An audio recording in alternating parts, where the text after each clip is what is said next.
Albert Einstein. मेहनत करो कामयाब होने के लिए नहीं, बल्कि अपनी पहचान बनाने के लिए। Bill Gates. सिर्फ एक शख्स ही तुम्हें कामयाब कर सकता है और वो हो तुम खुद।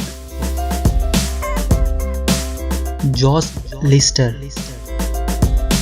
एक गैर जरूरी बहस हमारे किसी भी करीबी दोस्त को हमसे जुदा कर सकती है। मोहम्मद अली। दुनिया में दो तरह के दुख हैं, एक वो जो तुम्हें तोड़ देते हैं और एक वो जो तुम्हारी जिंदगी बदल देते हैं। Steve jobs. अपनी सोच बदल लें, आपकी दुनिया बदल जाएगी। अरिस्टोटल। गुस्सा उस सिलकती हुई लकड़ी की मानिंद है जो दूसरों को जलाने से पहले खुद जलती है। Steve jobs. तुम तब हारते हो जब तुम कोशिश करना छोड़ देते हो। Michael Jordan.